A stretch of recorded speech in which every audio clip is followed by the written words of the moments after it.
Merci. La première des choses que je dirais, c'est par rapport à l'institution que je représente aujourd'hui, qui est marquée dans ses origines par des adhérents qui sont au nombre de 3700 établissements et services, qui ont deux origines, l'origine congréganiste pour beaucoup d'entre eux et l'origine laïque pour d'autres.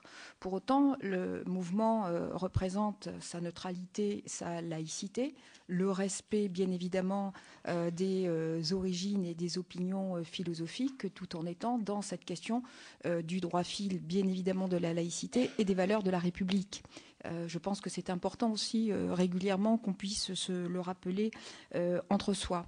Alors quand l'institution FEAP m'a proposé de la représenter pour cette audition aujourd'hui, eh bien j'ai commencé, comme vous l'avez fait, à en parler avec les adhérents. C'est un sujet que je connaissais également dans mes fonctions antérieures dans les organisations l'aide, le soin et l'accompagnement à domicile, où j'avais déjà eu à voir et à faire avec ces questions des dérives sectaires. Et le premier point qui m'est apparu avec les adhérents avec qui j'en parle depuis que je sais que je dois venir à cette audition pour voir un petit peu comment ça se joue. J'ai fait les mêmes constats que celui que vous venez de faire. C'est qu'il y a quelque chose presque de secret, d'embarrassant, parce qu'on ne sait pas par quel bout le prendre. On ne sait pas comment le définir. Et il m'est arrivé régulièrement en parlant avec les adhérents qui me racontent qu'une fois cette chose-là est arrivée. Donc j'ai glané comme ça un certain nombre d'histoires qui arrivent de temps en temps dans une histoire, mais qui restent quand même, qui marquent l'institution, parce qu'effectivement, on ne sait pas par quel bout le prendre, on ne sait pas d'où ça vient, on a du mal à faire du repérage et on ne se doute pas que telle personne, si gentille, si empathique, si proche des personnes, puisse venir d'une secte et justement avoir les défauts de ses qualités qu'on ne peut pas soupçonner. Donc il y a quelque chose comme ça de terriblement difficile.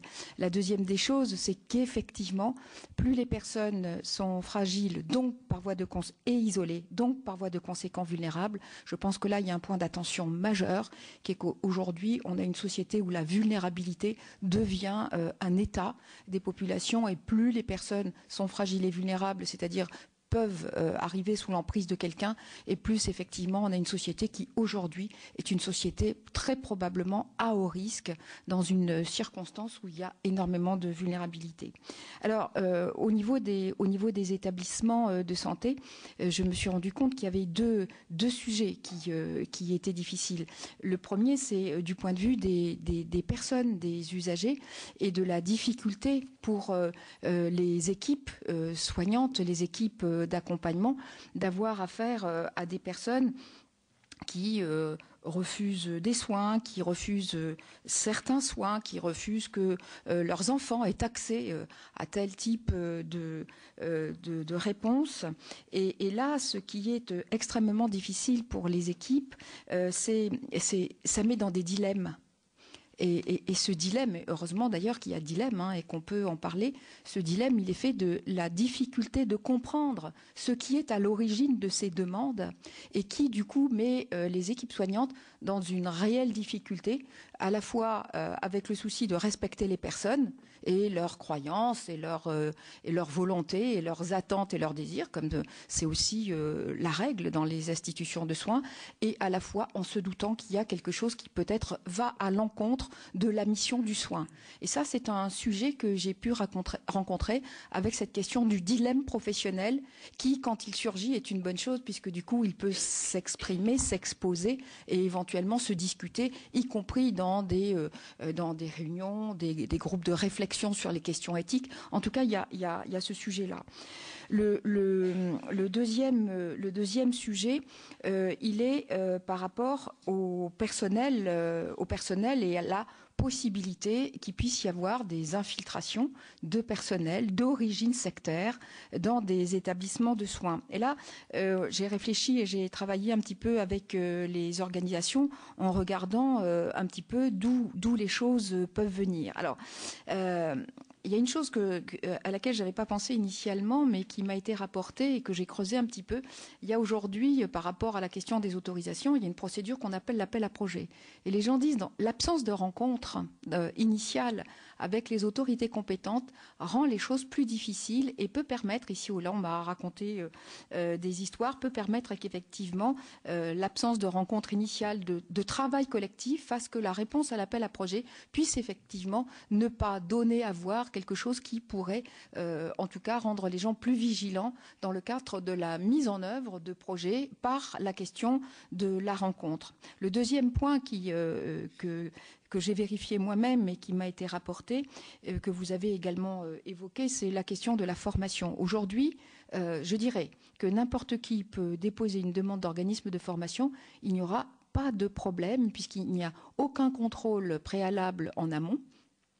Par rapport à l'organisation, par rapport à l'origine de l'organisation, par rapport au contenu des formations. Et là, il y a aussi du point de vue des organisations de santé, dans le format qu'on appelle le format de l'achat de prestations, puisqu'on est aussi maintenant dans des procédures, une difficulté à rentrer dans la connaissance des organismes de formation et avec des programmes de formation qui peuvent être alléchants et plus particulièrement sur des sujets que j'appelle des sujets de fascination.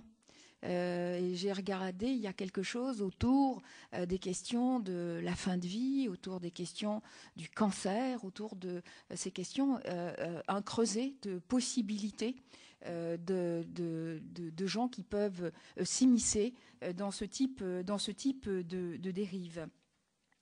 Il y a aussi, dans ce qui m'a été rapporté, des histoires avérées. Alors, je prends un exemple concret.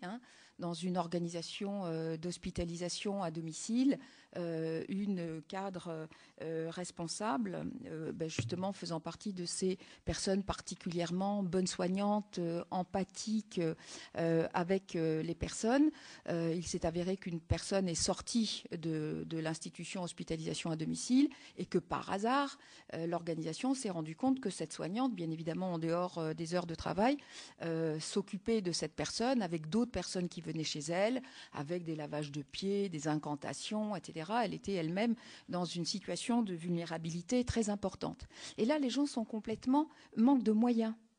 Par exemple, si on dit il faut se séparer de cette personne par les voies légales du licenciement, avec une raison particulièrement raisonnée de raconter que cette personne, par ailleurs, a des activités avec les patients de l'institution qui l'a fait sortir de l'institution. Or, on se heurte là à une immense difficulté, ne serait-ce que par rapport au droit du travail, puisque les faits reprochés se situent en dehors du temps de travail, sur du temps libre.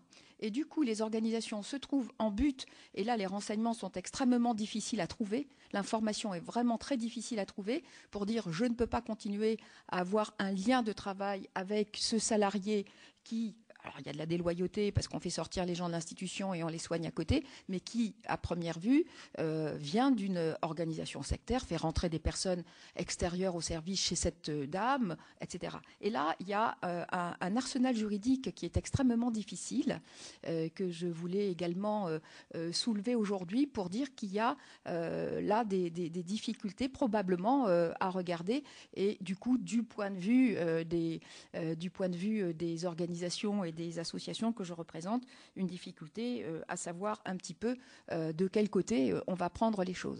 Alors, je dirais qu'aujourd'hui, il y a une prise de conscience, il y a une vigilance, notamment par rapport à l'embauche, mais il y a des points comme ça, comme la formation ou certains services. La question du domicile est un vrai sujet de complexité.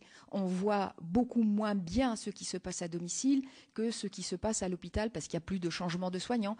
Alors par rapport à ça, il y a aussi quelques recommandations qui peuvent être faites. Par exemple, c'est important que les personnes et les familles peuvent se plaindre que ce ne soient pas toujours les mêmes personnes ou les mêmes soignants qui viennent à domicile. Mais aussi, le fait qu'il y ait 2 ou 3 personnes différentes de la même équipe qui puissent se rendre à domicile fait qu'à un moment donné, il y a davantage de vigilance. Et ça, c'est quelque chose que j'ai déjà observé. Il y a un inconvénient, mais il y a également un avantage. Et puis, très, très probablement, continuer à en parler. Je pense qu'il y a eu des périodes beaucoup plus propices. On en a énormément parlé.